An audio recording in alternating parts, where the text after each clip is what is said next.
standard distance for a marathon is 42.2 kilometers, a very long stretch of road to make the journey by foot. And if the distance wasn't challenging enough, the location of this race is on Big Island, Hawaii, on the Kona side, notorious for lava fields and the heat. Run! All right, All right, 345. Good job. Keep it up, keep it up. Well over 100 participants, but only one can take the title. This is the UCC Kona Marathon.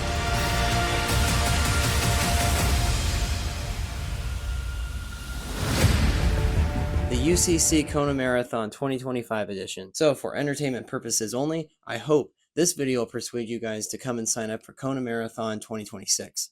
The breakdown of this race began at 4:30 in the morning when we arrived on scene to go pick up our race packets. Good morning. We are about to do the Kona Marathon. Gonna go pick up our packets. So it's 4:30 in the morning and the race starts at 5:30. Let's go. Me and my crew got the race packets. We did our warm up. We took in our electrolytes. We took in our hydration, and then we headed for the line. yeah. This is marathon only, guys. If you're in the half or anything else, this is only for the marathon. 5, 4, 3, 2, 1. Hey, go! All right, have a great race. Good. Did you get socks? All right, I got them.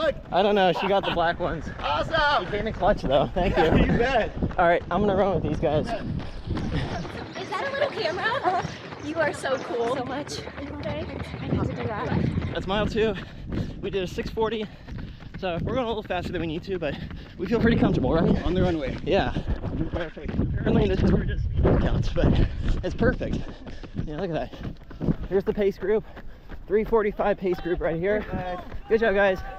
3:45. You guys can do it. 4-hour goal. Good work, guys. Good job. Keep it up. Keep it up. I thought she was wearing a veil. Let's go. Have it. Half marathon start. Half marathon start. So the first lap of this course went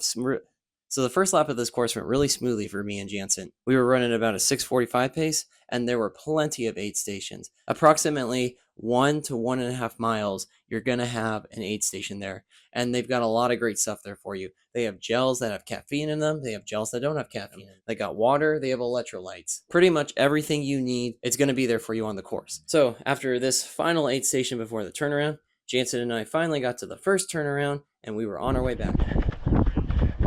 All right, marathon turnaround right here. Thank you for volunteering. He flies like an eagle. All right, here we are, 13.1. I'm at 128 on my watch. We're doing really good, and we're pretty comfortable. So Jansen's gonna go Super Saiyan here in about 2 miles. It's really hard to tell, especially with the trees, but you can see it. There's a bunch of boats going off, like a boat race of some sort. Carry the boat. Who's gonna carry the boats? Jansen's gonna carry the boats. So things were going smoothly, and then Jansen and I, we finally made it back to the pier. And when we were supposed to turn around, accidentally, the volunteers didn't catch us. And here we are, as you can see, we're going up this little tiny hill that's going to take us towards Old Airport Park, which is not part of the second lap. The way the course runs is you'll do 1 lap. The first lap is an extended lap. You're going to run from the start line out to Old Airport Park. Then you're going to run about another 7 miles south, and then you're going to hit your turnaround. Then you're going to come back. But instead of heading out and leaving the town, you wrap around once you get to the pier. The iconic pier where the Iron Man swim to bike transition is. This aid station right here, this first aid station that we hit up when we did this race, this is the turnaround spot. Jansen and I accidentally kept running up forward as we did the first time, and it wasn't until we were about a 1/4 mile past this aid station, him and I began to get paranoid. So we ran up to a cop that was directing traffic, and we said, "Ma'am, have you happened to see somebody that was running in front of us, and they had a bike escort in front of them, and they also had this yellow bib?" No, I haven't seen anybody. You guys are the first people I've seen in the marathon coming back for a second lap. Oh dear. And we turned around and circled back. All right, I think we went the wrong way. I think we did a little extra. We weren't supposed to be going this far. Fortunately, we saw a cop. We probably are going to add on between 1/2 mile and 1 mile. I still think we can go on the podium. We'll find out. Okay, we figured it out. We just past mile marker 15. And what mile are we at? 15.87. And I read the map too last night, I swear. So you can see we finally got back on pace. We measured our watches to the mile markers. 15 miles really was 15.9. So we were nearly about a mile behind, or had already done a mile more than we needed to. And when we ran by our friends, what was a 1.5-minute lead on us at the half marathon mark turned into about a 6-minute lead. Can we come back? Can we get the win? Stay tuned. Don't miss the turnaround. Please, don't miss the turnaround. It's at 8 station at the end. Great job. You're killing, man. You've got a great lead. Just hang in there. All right, we just buzzed for 22.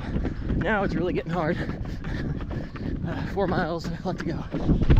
So right there at mile marker 22, pace group 345 came by, and our good friend Paul was telling us, first place is only 300 meters ahead of you. If you do the math at the pace we're running at, about 6:45, that's only about a minute ahead of us. So as much as we didn't want to pick up the pace, with only 300 meters in front of us, I felt it was time to give it a try. We're going to be running extra anyway. Might as well try to get it over with sooner. Use this downhill. So from there, we kicked it into another gear, and we're running by the finish line here. Mile marker 24.5. We had no choice but to do the extra mile. And once our watch buzzed for 27, the finish line was in sight.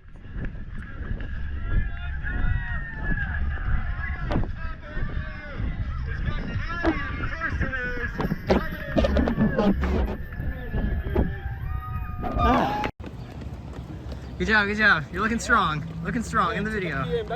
You got it, you got it. Yeah, we got it. Let's go, Paul. Let's go, man. Hey, what's up? Let's go. First time marathoner. Oh, first time? All right. So despite we did 27 miles, we finished with a time of 3 hours, so we averaged about a 6:40 pace. Our good friend Jansen, he came through just about 3 minutes later, hitting a time of 3:03, so him and I got the 1-2 punch, as we were hoping we would do, just didn't finish in the fashion we thought we would. And then the guy that was leading the race for a majority of it, Aiden, he came through with 3rd place, 3:05. So those were some great efforts, and with that we were able to get up on the awards ceremony and stand on the podium together, all 3 of us.